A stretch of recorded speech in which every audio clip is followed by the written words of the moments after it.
I wanted to ask you, actually, Julia, is that once you go through a number of these iterations, how do things then change typically when you start having to involve the client and having those conversations? Well, it's important to involve the client at the start.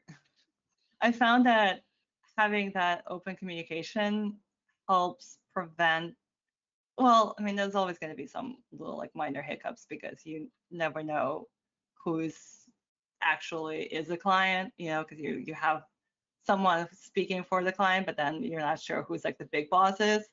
But having that communication open early, I think is a really good idea, just to kind of like being like, hey, this is what I'm thinking. And I think when you're pitching, when you get the brief and you're pitching, you're already opening that communication. So you already explained what you're thinking, what your design is, what your goal is. Um, and if they signed on to that, from then on, it's more just, nitpicking, like just figuring out, maybe they have some constraints, maybe they have, I don't know, like when they went through legal, like maybe the legal has some, issues with like certain things. Maybe you can't show something, but that's just like more of a back and forth. And that's really important to have that back and forth. I found that when we just like kind of like surprise the client after so much work is done, that sometimes doesn't work out in our favor. Also, just doing like if you are doing animation, having just rough passes of animation, just like gray, just gray, whatever, like just rough stuff, just send it to them, just so they are prepared for how the animation is going to work before you hit render.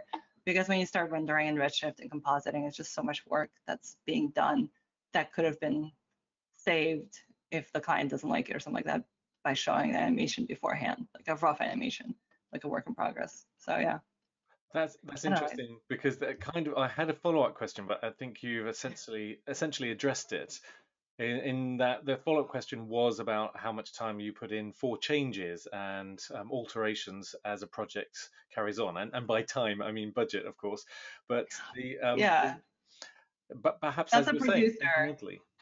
Yeah, the producer actually budgets that in. So when we submit the pitch, and I guess when we work out the contract, the number of changes they can make is usually in that contract. Okay. It's not like, oh, you get an infinite amount of changes. That's not how it works. They have a certain amount of reviews that they get, and that's pretty much it. You have a schedule. So producer writes out a schedule. They schedule reviews. You follow those reviews, and if somehow, yes, like in a final review, they say, no, we don't like it, we want it to change, then there's additional cost to that.